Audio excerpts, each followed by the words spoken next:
నమస్తే సార్. నమస్తే. సార్, రీసెంట్గా మనం చూసుకున్నట్లయితే బెంగళూరులో ఒక రేవ్ పార్టీ వల్ల చాలామంది సెలబ్రిటీస్ పైన రకరకాలుగా చెప్తున్నారు. వాళ్ళు దొరికారు, వీళ్ళు దొరికారు, శ్రీకాంత్ గారని, హేమ గారని చెప్పేసి.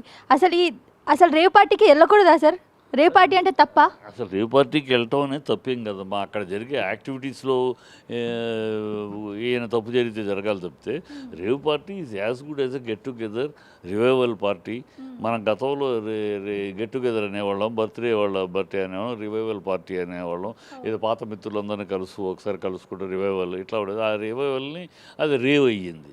అది గతంలో మనం సోదరాన్ని పిలిచేది బ్రదర్ అయ్యి, బ్రదర్ నుంచి బ్రో అయ్యింది. ఇప్పుడు అట్లా అయ్యింది అంతే తప్పితే rave party is nothing but get togethers, birthday parties, revival పాత మిత్రులు కలుసుకునే పార్టీలు. అనేక మంది కొన్ని సంవత్సరాల తర్వాత కలుస్తున్నాం అనుకుంటే దాన్ని రివైవల్ పార్టీ అంటాం. ఇట్లా దాంట్లో తప్పు లేదు, దాంట్లో లీగల్ అది.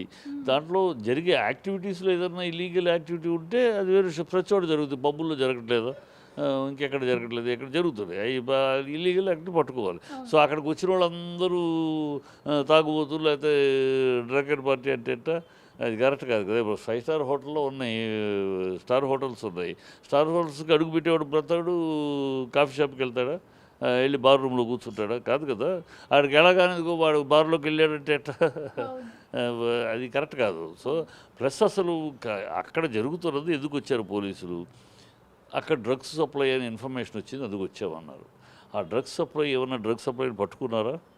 3 రోజులు 4 రోజుల తర్వాత ఇవాళ చెప్తున్నారు ఏదో మాది డ్రగ్స్ కూడా దొరికినాయి అని సమాచారం అని చెప్తున్నారు. చెప్తే ఆ రోజు పట్టుకుంటే ఆ రోజు ఇమీడియట్గా డ్రగ్స్ ఇదిగో ఈ మిల్లీమీటర్లు డ్రగ్స్ దొరికింది, ఇదిగో డ్రగ్స్ సప్లై చేసిన మనిషి వీడు, మేము టెస్ట్ చేస్తే వీళ్ళు అని చెప్తారు నార్మల్గా. అవి ఏం చెప్పాలా ఊరినే పేర్లు లీక్ చేశారు. అక్కడ మోడల్స్ ఉన్నారు, కర్ణాటక మోడల్స్ ఉన్నారు, అక్కడ క్రికెట్ బెట్టింగ్ గ్యాంగ్ ఉన్నారు, అక్కడ పెద్ద పెద్ద పొలిటీషియన్ బంధువులు ఉన్నారు కర్ణాటక సంబంధించి. వాళ్ళందరినీ కవర్ చేయడం కోసమని, వాళ్ళందరినీ ఆ బెట్టింగ్ పార్టీని వీళ్ళందరినీ తప్పించడం కోసమని ఎవరి మీద వేరే వాళ్ళ మీద నింద చూసేసి అక్కడ మోడల్స్లో ఎవరో హేమానే ఉంది, సో అయితే నటి హేమ అనేసారు. అనగానే నటి హేమ, శ్రీకాంత్ లాగా ఎవడో ఉన్నాడు శ్రీకాంత్, ఎవడో గడ్డం పెట్టుకుని ఉంటే వాడు జానీ మాస్టరు. ఇట్లా వాళ్ళు లీక్ చేయను. ఆ లీక్ను మన తెలుగు మీడియా ముందు వెనక ఆలోచించకుండా దౌర్భాగ్యంగా అసలు ముందు వెనక ఏంటి మన వాళ్ళ మీద మనం బురదలటం ఏంటి, అది ఎంతవరకు నిజం ఏమిటి, కస్టడీలో ఉన్నారంటే చూపించాలి కదా. ఇప్పుడు హేమ కస్టడీలో ఉందంటే కస్టడీలో ఉన్నట్టు చూపించాలి కదా. కస్టడీలో ఉంది, మాదిగో పోలీసుల మధ్యకు కస్టడీలో లేను అని అమ్మాయి, నేను ఇక్కడ ఉన్నానని అమ్మాయి వీడియో చేస్తే వాళ్ళు ఇంకో ఫోటో ఆ వీడియోలో నుంచి మార్ఫింగ్ చేసి ఒకటి పెట్టేసేసి ఇక్కడే ఉంది, మీ కస్టడీలో ఉంటే గార్డెన్లో కూర్చోబెట్టారా? కస్టడీలో ఉంటే ఏమైనా చెవిలో పువ్వు పెడుతున్నారా మీరు? మీ పోలీసులు అంత దద్దమలా, అంత దౌర్భాగ్యులా, అంత సన్నాసులా, చేతకాని ఎదవలా? ఒక కస్టడీలో ఉన్న అమ్మాయిని గార్డెన్లోకి వదిలి వీడియో తీసి ఇచ్చేంత పర్మిషన్ ఇస్తారా? అక్కడ ఒక సీఎంగా ఉన్న కేజ్రీవాల్ అరెస్ట్ చేస్తేనే అతని ఫోన్కి ఇవ్వట్లేదు, దాని మీద కోర్టులో అతను వేసుకుంటున్నాడు. ఇక్కడ మీ పోలీసులు జనరల్ మామూలు ఒక దీన్ని ఇచ్చేస్తారా? ఏం పిచ్చిపోకుళ్ళు. శ్రీకాంత్ లాగా ఉన్నాడు అనగా శ్రీకాంత్ కనుక్కుంటమే లేదు. మన తెలుగు మీడియా చాలా కోపం, ఎందుకంటే కనుక్కోవాలి ఏం జరుగుతుంది, ఏంటి, ఎవరు ఏమి డ్రామా ఆడుతున్నారు.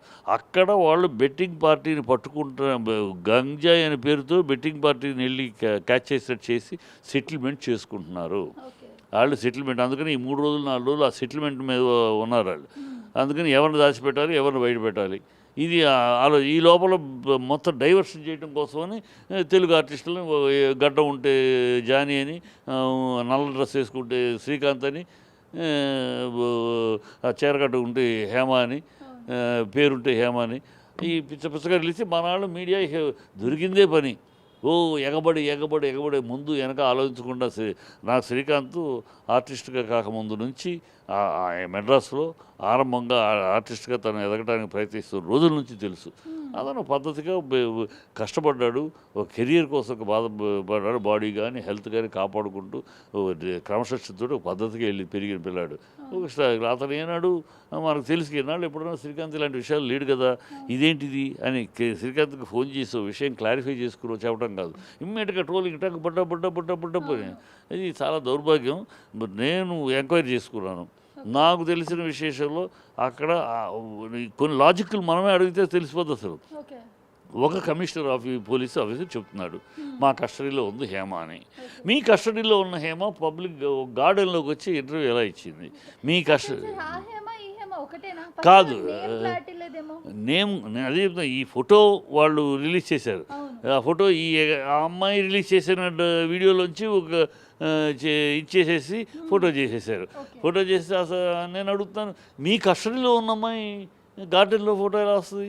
మీ కస్టడీలో ఉన్న అమ్మాయి ఫోటో మీ కస్టడీలో ఆడ పోలీసుల మధ్య కూర్చొని ఉండాలి, లేదా 10 మంది నిందితుల్ని మీరు సందేహించి కూర్చోబెడితే పోలీస్ స్టేషన్లో ఉండాలి, లేదా కమిషనర్ ఆఫీసులో కూర్చోబెడితే ఉండాలి. నాకు నార్కో డ్రగ్స్ ఆఫీసు దాంట్లో కూర్చోబెట్టి ఉండాలి. ఆ ఫోటోలు రావాలి. గార్డెన్లో ఫోటో ఎట్లా వస్తాయి? అది ఇల్లాజికల్ కదా. ఇది అడగాలి కదా మనాళ్ళు. అది అడగరు. అడగకుండా హేమ అని అమ్మాయి ఇచ్చే, శ్రీకాంత్ ఇచ్చే, జానీ ఇచ్చే, వీళ్ళెవరికి కూడా డ్రగ్స్ కోసమని ఎక్కడో బెంగళూరులో ఉన్న పబ్కి వెళ్ళాల్సిన అవసరం ఏముంది? వాళ్ళు అంతగా కావాలనుకుంటే వాళ్ళ ఇళ్లలో వాళ్ళు చేసుకోగలరు కదా. ఇక్కడ హైదరాబాద్ ఏమి దొరకని ప్లేస్ ఏం కాదు కదా, శుభ్రంగా దొరుకుతుంది. ఈ డ్రామా పట్టుకుని గల్లి ఇది ప్రతి కాలేజీ దగ్గర బడ్డీ గుడ్ల దగ్గరే ఉన్నాయి. సో ఇదేదో పెద్ద బెంగళూరు వెళ్తేనే దొరుకుతుంది అన్నట్టు. బెంగళూరులో బెంగళూరు క్రికెట్ బెట్టింగ్ అది ఆర్సీబీ రాయల్ ఛాలెంజర్స్ ఇది నిన్న సెమీఫైనల్స్. మొన్నటిదాకా వరుసగా అనుకోకుండా వరుసగా గెలుస్తూ వచ్చారు. వాళ్ళు ఓడిపోతారు, వాళ్ళు రారు, సెమీఫైనల్స్ దగ్గర రారు అని అనేక మంది బెట్లు కట్టారు. 10 రూపాయలకు 100 రూపాయలు బెట్టు ఆ లెవెల్లో కట్టారు. దాంట్లో వాళ్ళు బాగా సంపాదించారు. ఇప్పుడు ఈ సెమీఫైనల్కి ప్లానింగ్ చేసుకుంటున్నారు. సెమీఫైనల్కి దాని మీద జరుగుతుంది. మోడల్ని బయట పెడితే మోడల్స్ అర్థమవుతున్నారు. ఒకళ్ళ పేరు బయట రాలేదు, ఎందుకు రాలేదు? మోడల్స్ని బయట పెడితే ఆ models cricket betting gang group. So మొత్తం క్రికెట్ బెట్టింగ్, క్రికెట్, ఆ మోడల్స్, ఆర్సీబీ తాలూకు మోడల్స్ అందరూ బయటకు వస్తాయి, అన్నీ బయటకు వస్తాయి. సో వాళ్ళంత బెట్టింగ్ గ్యాంగ్ని తట్టుకోలేరు. బెట్టింగ్ గ్యాంగ్ వీళ్ళు నోరు తెరిస్తే అలా ఇసిరేస్తారు లక్షలు. ఆ లక్షలు ఆ నోట్లు వీళ్ళ నోళ్ళను మూసేస్తాయి. అది జరుగుతుంది. అది తప్పించుకోవటానికి, ప్రజలను డైవర్ట్ చేయడానికి చెప్తారు. ఖచ్చితంగా 2 లక్షల ఎంట్రీ ఫీజు. శ్రీకాంత్కిను, జానీ మాస్టర్కిను, హేమకి 2 లక్షల ఎంట్రీ ఫీజు కట్టి వెళ్ళాల్సిన కర్మే ఉంది. వాళ్ళు సెలబ్రిటీ, వాళ్ళకి 2 లక్షలు ఇచ్చి మీరు వస్తే మీకు 2 లక్షలు ఇస్తే, మా ప్రమోషన్ వస్తే మీకు గిఫ్ట్గా 2 లక్షలు ఇస్తా, లేకపోతే మీరు అది కొనిస్తా, ఇది కొనిస్తా అని అదే సెలబ్రిటీలు కూడా. వాళ్ళు 2 లక్షలు పెట్టి ఎందుకు వెళ్తారు?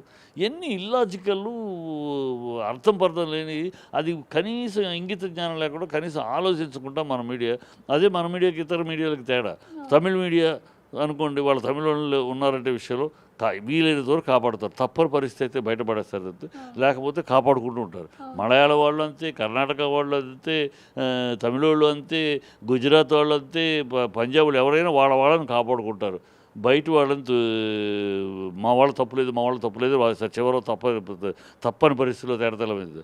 మనం అలా కాదు. అసలు ముందే మనాడు అనగానే వేసేద్దాం, అదిగో తోకంటే ఇదిగో పులి వేసేయటమే. అరే మనాడు తప్పు ఉందా లేదా? వాడు కర్ణాటక పోలీస్ చెప్తుంది నిజమా, మనాడు చెప్తుంది? మనాడని చెప్పేది నమ్మరా? నేను లేను అనే మాట హేబా మాట నమ్మరా? నేను లేను అనే శ్రీకాంత్ మాట నమ్మరా? నేను లేను అనే జానీ మాట నమ్మరా? వాడు చెప్పిన మాట నమ్ముతారా? వాడేదో వాళ్ళని కాపాడుకోవడానికి, వాళ్ళ బెట్టింగ్ గ్యాంగ్ని కాపాడుకోవడానికి, ఆ మోడల్స్ని కాపాడుకోవడానికి, వాళ్ళ మీద వస్తే వాడి బతుకుండదు, వాడు ట్రాన్స్ఫర్ అయిపోతారు రేపు పొద్దునే. కనుక వాటికి భయపడి వాళ్ళని చేయటం, వీళ్ళ మీద అలా తోసి కేసు డైవర్ట్ చేస్తున్నారు. అంతే తప్పితే అది అసలు కేసే కాదు. అది అదే చెప్పి ఇప్పుడు ఉంది హైదరాబాద్లో, అరెస్ట్ చేయొచ్చు కదా. నార్కో టెస్ట్ చేసిన రిపోర్ట్ ఏమైనా ఇదిగో అమ్మాయి టెస్ట్ చేసిన ఫోటో మనం చూసాం కదా. ఇక్కడ అరెస్ట్ చేసినప్పుడు అందరూ డైరెక్టర్లు, హీరోలు చేసిన ఫోటోలు బయటకు వచ్చినాయి కదా. టెస్ట్ చేసిన ఫోటోలు, మరి టెస్ట్ చేసిన ఫోటోలు బయట రిలీజ్ చేయండి. ఇవన్నీ పిచ్చి వేషాలు. వాళ్ళ దౌర్భాగ్యం బెంగళూరు వాళ్ళ అడ్డా అయింది. బెంగళూరు ఈ బెట్టింగ్లకిను, ఈ డ్రగ్స్కి అడ్డా అయింది. ఒకప్పుడు గోవా, అంతకుముందు పంజాబు, అట్లా ఇప్పుడు బెంగళూరు అడ్డా అయింది. ఈ బెంగళూరు అడ్డా అయింది. దాని నుంచి కాపాడుకోవడానికి ప్రయత్నించాలి ఆఫీసర్లు. డ్రామాలు చేసి, హంగామాలు చేసి, ఈ మతలబులు చేసి చేయటం కాదు. వాళ్ళు సిన్సియర్గా వాళ్ళ రాష్ట్రంకి ఆ చెడు ముద్ర లేకుండా ఇది డ్రగ్స్ హబ్ అయిపోయింది బెంగళూరు అనే దౌర్భాగ్య ముద్ర నుంచి బయటపడటానికి కఠినంగా పద్ధతిగా చేయాలి తప్పితే అది వాళ్ళని కాపాడుతూ ఇతరుల మీద దుమ్మురి బురద చల్లటం, ఆ బురద వాళ్ళు కడుక్కునే లోపల ఇక్కడ సెటిల్మెంట్లు అయిపోతాయి. అది అంతే తప్పితే ఆ దౌర్భాగ్యం తప్పితే ఇంకేం లేదమ్మా. సో మన వాళ్ళది తప్పులేదు, 100%. తప్పులేదు. 100%. Okay, thank you sir. Subscribe చేయండి. subscribe to Please do subscribe to Please like, share and subscribe to top Telugu TV. Top Telugu TV.